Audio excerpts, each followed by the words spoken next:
Hai guys, apa kabar? Aku Opal.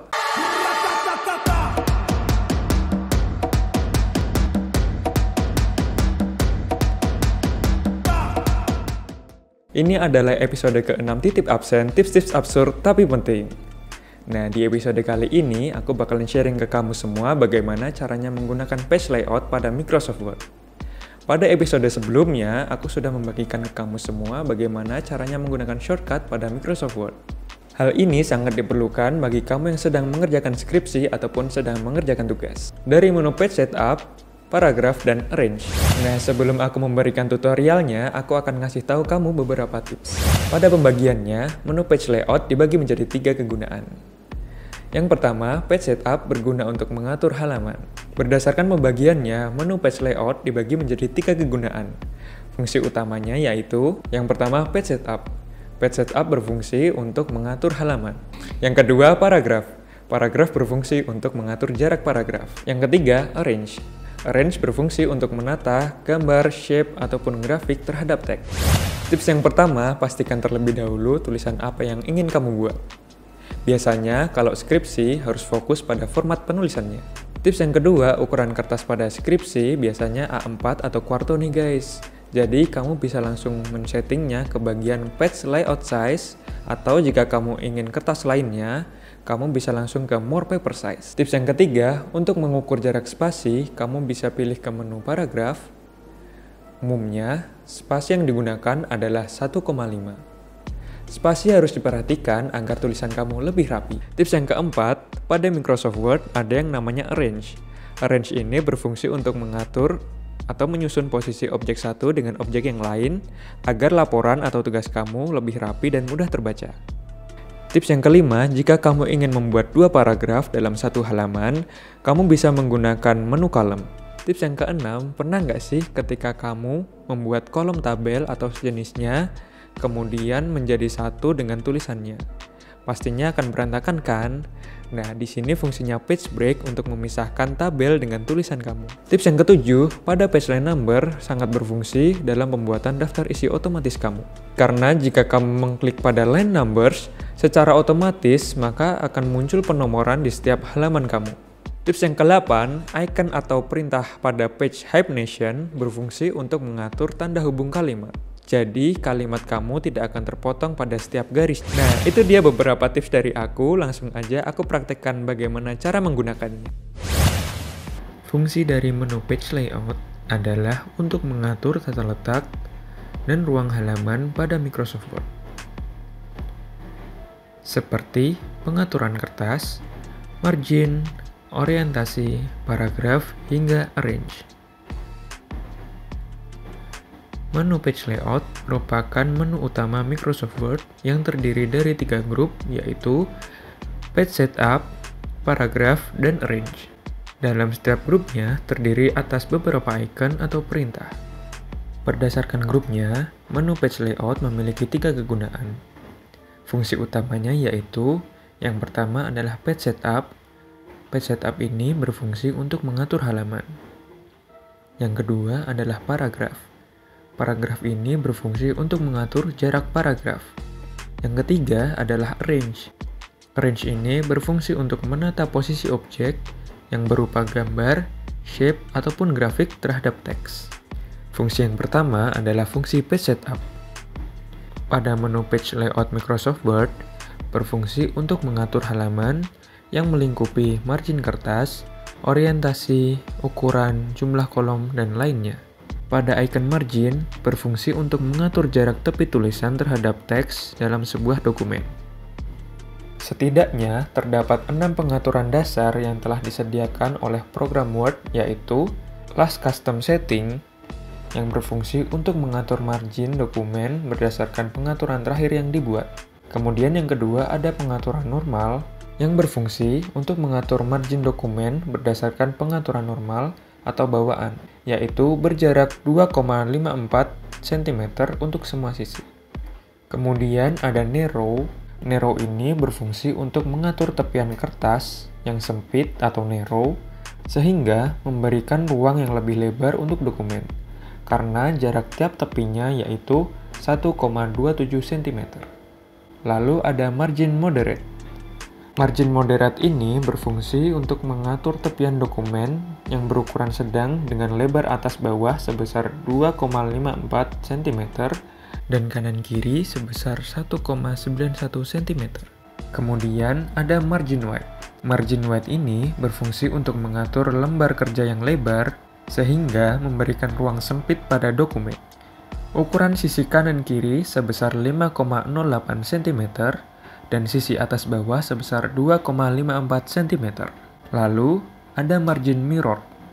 Margin mirror ini berfungsi untuk mengatur tepian lembar kerja yang berjenis cermin. Yang berikutnya, ada margin Office Default 2003.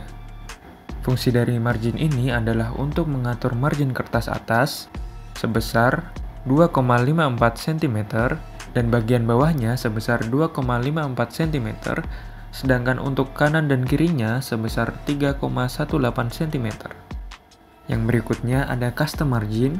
Custom margin ini berfungsi untuk mengatur jarak tepi dokumen secara custom dengan memasukkan angka. Jika diklik, akan masuk ke bagian page setup di tab margin. Kemudian masuk ke icon berikutnya, yaitu icon orientation. Group orientation ini berfungsi untuk mengatur orientasi atau posisi kertas saat di print. Apakah portrait atau landscape. Nah, portrait ini berfungsi untuk mengatur orientasi kertas saat di print dengan posisi vertikal. Sedangkan landscape berfungsi untuk mengatur posisi kertas menjadi horizontal.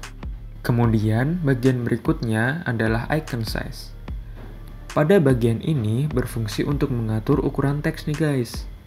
Misalnya A4 atau A3 dan berbagai macam ukuran kertas lainnya.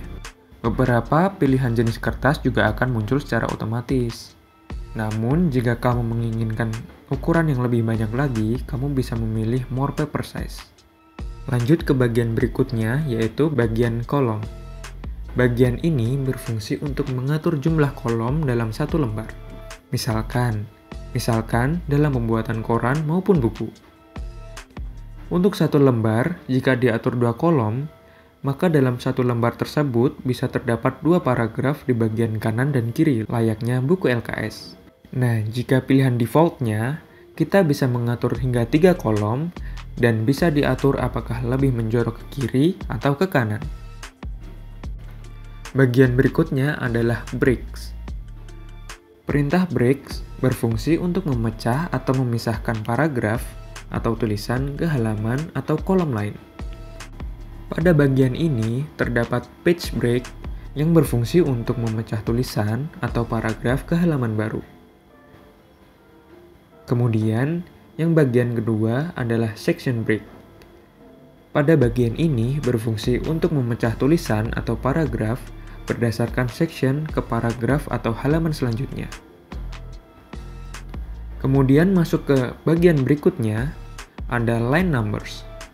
Nah, line numbers ini berfungsi untuk mengatur penomoran dokumen di setiap barisnya nih guys. Jadi, misalkan dalam satu halaman ada 100 baris, maka di setiap baris akan diberikan nomor di samping dari angka 1 sampai 100. Bagian berikutnya yaitu adalah hyphenation. Icon atau perintah hyphenation pada Microsoft Word berfungsi untuk mengatur tanda hubung kalimat. Dalam hyphenation dibagi menjadi 3. Yang pertama ada pengaturan non. Pada pengaturan ini, tanda hubung sudah sesuai dengan apa yang kamu tuliskan. Bagian yang kedua adalah automatic. Nah, di bagian automatic ini, pengaturan tanda hubungnya akan disesuaikan secara otomatis. Misalkan ada kalimat di sini penataan yang berada di ujung baris nih guys. Jika pengaturannya non, maka kata penataan tersebut akan berada di baris kedua. Namun, jika disetting otomatis, di ujung baris pertama akan berupa pena, dan di baris selanjutnya akan bertuliskan taan. Kemudian, yang bagian ketiga berfungsi sebagai pengaturan manual nih guys. Jadi, kamu mengatur satu persatu bagian-bagian yang harus kamu edit. Kemudian, grup berikutnya adalah grup paragraf. Grup ini berfungsi untuk mengatur besarnya jarak paragraf yang menjorok ke kanan atau ke kiri, dan jarak antar baris kalimat satu ke baris yang lain. Di sini ada bagian indent dan spacing. Bagian indent sendiri digunakan untuk mengatur jarak paragraf terhadap margin, atau besarnya jarak paragraf menjorok ke kiri dan ke kanan. Indent merupakan tanda pada ruler yang berfungsi mengatur jarak paragraf yang menjorok ke dalam halaman. Sedangkan spacing berfungsi untuk mengatur jarak antar paragraf atau baris atas bawah. Grup selanjutnya adalah arrange. Grup ini berfungsi untuk menyusun posisi objek terhadap objek yang lain maupun terhadap tulisan, agar dokumen menjadi rapi dan mudah terbaca. Pada grup ini, di bagian pertama ada position. Position ini digunakan untuk mengatur posisi gambar pada kertas. Kemudian bagian yang kedua ada warp text. Warp text berfungsi untuk mengatur posisi gambar terhadap teks, apakah di atas atau di belakang teks. Kemudian yang ketiga adalah bring forward. Bring forward ini berfungsi untuk mengatur gambar agar berada di depan teks. Kemudian bagian yang keempat adalah send backward. Bagian ini berfungsi untuk mengatur posisi gambar agar berada di belakang tulisan. Lalu yang berikutnya ada selection pane atau panel seleksi yang berfungsi untuk mengatur objek seperti gambar atau shape untuk disembunyikan, dimunculkan, atau mempermudah penyeleksian semua atau beberapa objek tertentu. Lanjut ke bagian berikutnya ada align. Fungsi dari align sendiri untuk mengatur kelurusan gambar terhadap tulisan. Kemudian, bagian yang berikutnya ada group. Grup ini berfungsi untuk menyatukan beberapa objek atau gambar menjadi satu agar mudah untuk diatur. Kemudian yang terakhir adalah rotate. Rotate sendiri berfungsi untuk merotasi besarnya sudut kemiringan gambar atau foto. Gimana, gampang kan guys?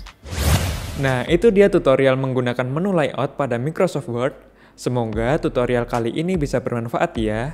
Jangan lupa untuk saksikan episode titip absen berikutnya karena bakalan ada tutorial-tutorial menarik lainnya. Terima kasih, jangan lupa like, share, komen, dan subscribe, dan aktifkan lonceng notifikasinya. Aku Opal, terima kasih dan sampai jumpa.